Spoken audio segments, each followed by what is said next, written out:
The role of Islam in polygyny. Islam neither devised the system of polygyny, because this existed centuries before the advent of Islam, nor did it abolish for it, for, in the view of Islam, difficulties would arise for the society, the solution of which depends exclusively upon polygyny. Nevertheless, Islam brought about reforms in these customs. 1. Limitations. The first reform that Islam enforced was that it imposed restrictions upon it. Before the advent of Islam, there was no limit to the number of wives. One man could keep hundreds of wives and thus establish a harem for them. However, Islam put a maximum limit on their number, and an individual was not allowed to have more than 4 wives. In narrations and traditions, the names of those men who had more than 4 wives when they accepted Islam have been mentioned, and how their faith in Islam obliged them to give up the number in excess of 4. Of those men, one called Ghailan ibn Aslama, who had 10 wives, is mentioned, and the Prophet of Islam ordered him to give up 6 of them. Likewise, a man called Nafil ibn Muawiyah had 5 wives.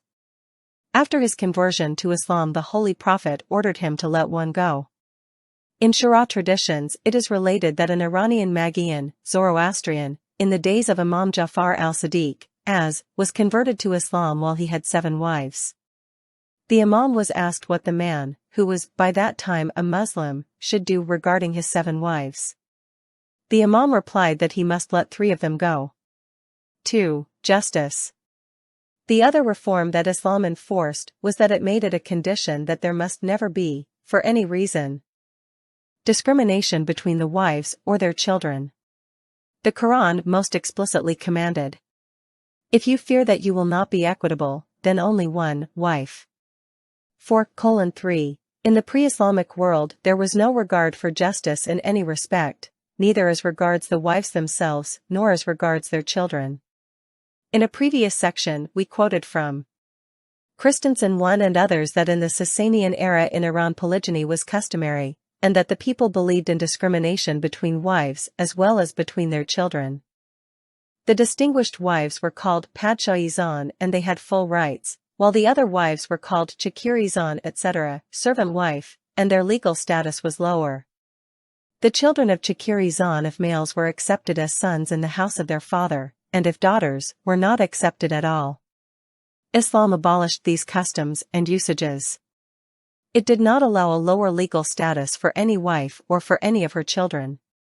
In the first volume of his The Story of Civilization, Will Durant writes, concerning the discussion of polygyny, as the wealth of someone gradually reaches sizable proportions, and he becomes anxious that, since his wealth will be divided into many parts, the capital of each of his children will be small, this person begins to think that he should distinguish between his original and favorite wife and his concubines, so that his legacy may become the exclusive lot of the children of his original wife. The result of all this is that discrimination between wives and their sons was a common thing in the ancient world. But what is surprising is that Will Durant then says, in his own word, up to the present generation, roughly, marriage was of this kind in the Asian continent. Gradually the original wife takes the role of the exclusive wife, and other wives either become secret loves or else disappear altogether. Will Durant did not notice, or did not want to notice that it is now 14 centuries since under the auspices of Islam, the custom of discrimination between children was abolished. The keeping of one as the main wife, and the other as secret loves is the European custom and not the Asian. This custom has of late been contagiously transmitted to Asia. In any case, the second reform that Islam enacted was that it put an end to all discrimination, whether between the wives or between the children. According to Islam, favoritism in any form and in any manner between the wives is not permissible. The jurists of Islam are almost unanimously of the opinion that discrimination among wives in any respect is impermissible. Only a few groups among the jurists of Islam have interpreted the rights of wives in such way which is conducive to discrimination. I feel no hesitation in saying that this view is not correct, and is against the meaning of the above Quranic verse. The Holy Prophet said one thing about this which both Shias and Sunnis have referred to and quoted. The Prophet said, "Anyone who has 2 wives, and does not behave with them with justice, and shows more inclination to one than the other, he will be resurrected on the day of judgment. And one side of his body will be dragged along the ground till at last he shall enter the fire." Justice is the most excellent human virtue. To make justice a condition means requiring that people attain the highest moral strength. When we look with due attention at the fact that generally the emotions and likes of a husband are not alike, we can see that uniformly similar treatment towards each of his wives, observing justice and abstaining from discrimination, should be regarded as one of the most difficult tasks for a husband. We all know that the Holy Prophet in the last 10 years of his life, that is, during the period he was in Medina, which was the period of the Islamic wars when there were many unmarried women amongst the Muslims, married several women. Most of the wives of the Holy Prophet were widows and were of advanced age, and most of them had children by their deceased husbands. The only virgin whom he married was Aisha, who used to boast with other wives only on this count, saying that she was the only woman whom no husband, except the Holy Prophet, had touched. The Holy Prophet observed the utmost justice with regard to each and every one of them, and never discriminated in favor or against any one of his wives in any respect. Urwa ibn Zubair, the son of Aisha's sister, questioned his aunt about the behavior of the Holy Prophet with his wives. Aisha said, "The Prophet as a rule never discriminated against any one of us as opposed to another. He treated every one of his wives in a scrupulously just and uniform manner. It was very seldom that he did not call daily on each and every one of his wives to inquire about her welfare. There was a rota system for every one of his wives, but he did not fail to inquire about the welfare of others, and then he would pass the night in the residence of the wife whose turn it was. If it was not the turn of a wife, but it happened that the Prophet waited to stay with some other wife, he used to come and formally seek the permission of the wife whose turn it was. If she allowed him, he used to go, otherwise he would not. I was personally of the attitude that whenever the Prophet sought my permission, I always turned down his request. The Prophet, even during the illness which resulted in his death, when he had no strength to move about, acted with full and complete justice. To observe justice and in compliance with the rota rule, his bed was taken each day from room to room, till one day he assembled all of his wives, and sought their permission to stay in one room, and every one of them allowed him to stay in the room of Aisha. Ali ibn Abi Talib, as, in the days when he had 2 wives, even if he wanted to perform his ablution, would not perform it in the house of the wife whose turn was not on that day. Islam is so particular about justice that it does not allow one even to make a proviso on the occasion of the marriage contract with the second wife that she should live with unequal status and with unequal living conditions as compared to the first wife. This means that in the view of Islam, the observance of justice and equal behavior is an obligation from which a husband cannot be absolved even by a condition arranged with the second wife. Neither a man nor a woman has the right to put in any proviso to that effect in the marriage contract. The second wife can do this much: she can in practice dispense with her rights, but she must not agree to the condition that she does not have rights equal to the rights of the first wife. Just as the first wife also can willingly and voluntarily relinquish her rights, but she must not take any legal step to the effect that she shall have no rights. Imam Muhammad al-Baqir, was questioned as to whether it was possible for a man to make it a condition with his wife that he would call on her only for 1 hour a day, or meet her only once a month or once a week, or make it a condition with her that he would not give her full maintenance equal to his other wife, and for the wife herself to agree to those conditions from the beginning. The Imam ordained, "No. Such conditions as these are not permissible. Every woman, by virtue of the marriage contract, automatically and compulsorily creates the full rights of wifehood for herself. The only thing that is permissible is that after the marriage any wife can in practice give up, of her own free will, all or part of her rights, to seek the pleasure of her husband, so that he might not repudiate her, or for some other reason. Polygyny with this strict and severe moral condition, instead of being a source of sensuality for man, takes the shape and form of the performance of a duty. Sensuality and lasciviousness is compatible only with complete liberty and free indulgence in one's desires. Sensuality takes the form of action when man delivers himself to the dictates of his heart, and his heart is overpowered by alluring desires and fancies. The heart and its desires do not obey logic and do not reckon limits. Where the question of discipline, justice, and the performance of a duty come in, sensuality and licentiousness should be done away with. These are the reasons that polygyny with its Islamic conditions cannot in any way be regarded as a source of licentiousness.